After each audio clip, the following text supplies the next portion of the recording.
በግብጽና በኤርትራ መካከል የተደረገው ስምምነት ነው።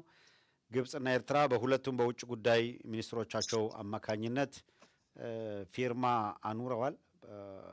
ሁለቱም የፕሬዝዳንቶቹ ውክልና ያላቸው ውጭ ጉዳይ ኃላፊዎች የፊርማ ስነ ስርዓት ሲያውሉ የፊርማ ስነ ስርዓቱ ወይም ስምምነቱ የተካሄደው ከቀይ ባህር ጋር በተገናኘ ነው።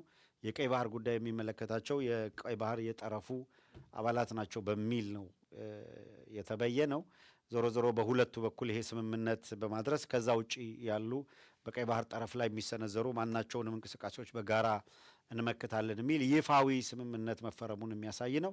ይሄ በዓለም ፊት የተደረገ ስምምነት ነው። እንግዲህ እንደምታዩት ይህ በእንዲህ እንዳለ ከትላንት በስቲያ ደግሞ የፈረንሳዩ ጠቅላይ ሚኒስትር ማክሮን ወደ ኢትዮጵያ አቅንቶ ነበረ።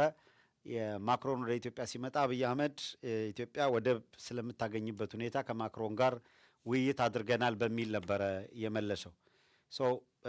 አንድ ቪዲዮ ያለ ይመስለኛል። የፕሬዚደንት ማክሮንን ልንከታተለው እንችላለን።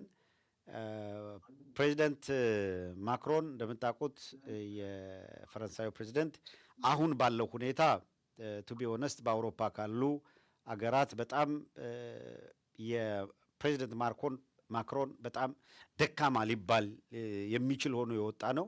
በፍጹም ተጽዕኖ መፍጠር አልቻለም። በአገር ውስጥም በጣም ከፍተኛ ተቃውሞ የሚገጥመው ነው።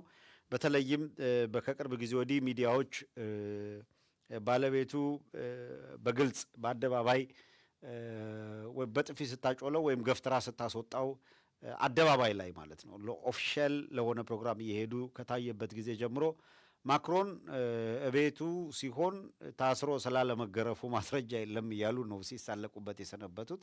እንደምታዩት ይሄ በጣም ፌመስ የሆነ እና ቫይራል የወጣ ቪዲዮ ነበረ። የፈረንሳዩ ጠቅላይ ሚኒስትር ከአውሮፕላን ላይ እንደምትመለከቱት ነው። ከዚያ ከውስጥ በኩል ልክ ይሄ ያው ተገፍቶ በጥፊ ተመቶ ካሜራ መኑን ሲያይ ይደነግጣል። ሌሎቹም እዛ ደንግጠው ይወርዳሉ። እሱ ተመልሶ ወደ ውስጥ ይገባል። የምን ተፍረቱን እንደዚህ አይነት ነገር አደባባይ ላይ እና ራሱ ከባለቤቱ ጥፊ ያልተረፈ ሰው ኢትዮጵያን አሁን በምስራቅ አፍሪካ ቀጠና የሚታደግ ሰው ነው ለማለት በጣም አስቸጋሪ ነው። ዘሞስት ደካማ የሚባል ሰው ሆኗል። ዞሮ ዞሮ እሱም ቢሆን ከአብይ ጋር ምንድን ነው ዲል ያደረጉት የተነጋገሩት የሚታወቅ ነገር የለም። ለማንኛውም ግን ማክሮን አመጣጡም በዚሁ አጋጣሚ ኬንያ ነው ለፕሮግራም የመጣው። ፕሬዚደንት ማክሮን ወደ ኬንያ እንደሚመጣ ሲታወቅ ግን አብይ አህመድ በብዙ አማላጅ ፕሬዚደንት ማክሮን በኢትዮጵያ በኩል ትራንዚት እንዳያደርግ፣ ምክንያቱም ለ3 ሰዓታት ነው ቆይታ ያደረገው። ለ3 ሰዓታት ከኬንያ ሲመጣ ለ3 ሰዓታት አዲስ አበባ ላይ እንዲቆይ ስንት ዲፕሎማሲያዊ ስራ ተሰርቶ ስንት ተለምኖ የመጣ ሰው ነው። የተፈለገውም አብይ አህመድ ከማክሮን ጋር እንደዚህ ያደረግን የሚለው ምንም አይነት ውል የለም። ምንም አይነት ይሄ ነው የሚባል ስምምነት የለም። ኮዝ አለኝ እና ይሄንን ብሎ አስረድቷል። አገራት ደግሞ በዲፕሎማሲ ቋንቋ የሚያደርጉት ግልጽ ነው። ያው አሁን ማክሮን ወደ አስመራ ቢሄድ በእርግጠኛነት ከፕሬዚደንት ኢሳያስ ጋር ተነጋገርኩ ካለ በኋላ የኤርትራ ሉዓላዊነት እንዲጠበቅ ወዘተረፈ የሆነ ነገር ምናምን ብሎ ነው ሊሄድ የሚችለው። ከዚህ የተለየ አይደለም። ኢትዮጵያ ሲመጣም ኢትዮጵያ ፍላጎት እንዲሳካ አብረን እንሰራለን ይላል። ከዛ በኋላ ገፋ ነገር ሲመጣ ግን በተጨባጭ እዚያ ቦታ ላይ የምታገኟቸው አይነት ሰዎች አይደሉም። ወጣም ወረደ አሁን ባለው ሁኔታ የፕሬዚዳንት ማክሮን ሚና ይሄ ነው የሚባል ትርጉም የሚሰጠውም አይደለም። በነገራችን ላይ በኢትዮጵያም